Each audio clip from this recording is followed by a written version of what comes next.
Top two teams in Conference B, obviously, on Saturday afternoon, and both going very well. I mean, the Scarlets have very much taken up that mantle, even in terms of the Welsh context. They make up the vast majority of that Welsh team. But a bit of spice in it from a Leinster point of view, and the players, and Leo have already spoken about it this week, the semi-final defeat from last season. Yeah, clearly Leinster will be hurting from that semi-final.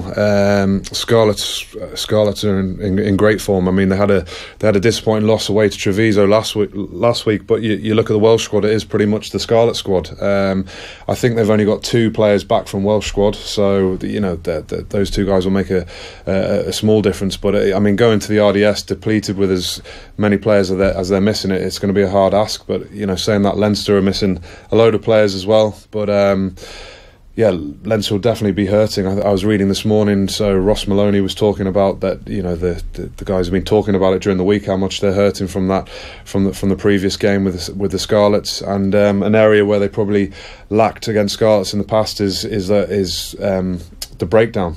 Scarlets with Davies in the back row and Tyg Byrne especially getting over the ball and slowing the ball down. Leinster like to play at pace and quick ruck speed and build phases, and Scarlets really slowed Leinster down in that area. So that's been a big work on for them. And again, also Leinster lost last week to Edinburgh away, which is, I watched the game and it was a game I felt Leinster looked really comfortable playing in, and I never really thought Edinburgh were going to win, and all their tries came on the back of mistakes, like a charge down, an interception. So I think a big work on for Leinster this week has been, again, reading Ross Maloney today, is their discipline, giving the opposition opportunities to get back into Leinster's half and play from there.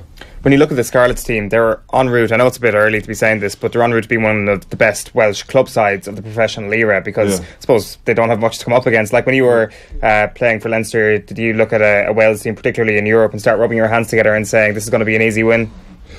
Scarlets, I mean, they've kind of come out of nowhere really, because they winning the league last year, I don't think anyone gave them a chance, and then this year in the Champions Cup again, I think they're a bit undervalued and no one really has given them a chance. They've got that quarter final coming up against La Rochelle, and like some of the rugby they've been playing, it's phenomenal. They're really putting sides away. So they definitely could be an outside bet to push on in the Champions Cup. All right, who do you expect to get it done? Leinster. So I think no, definitely. I think Leinster. I mean, Leinster were going fantastically well last season until they came up against Scarlets in the semi-final, and I'm sure there's a lot of good lessons learnt from that. And the same in the Champions Cup, Leinster away to Clermont, a game again. I seem to remember Dan Levy got penalised for something, but that it was actually a try, and I'm sure Leinster will kick on now, having learnt the lessons from those defeats to Clermont and Scarlets last season.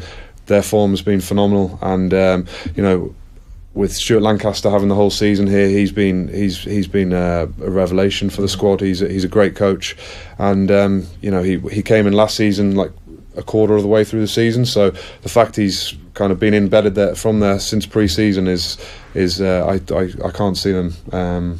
I can see them going all the way, definitely. All right, Mike, thanks a million for coming into us. There's going to be lots of coverage of the Leinster Scarlets game right across off the ball over the coming days, and we'll have a reporter at the match as well, so stay tuned for all of that. It's all with thanks to Laya Healthcare, your health and wellness partner to Leinster Rugby. Check out the hashtag It's Good to Live. Good to live!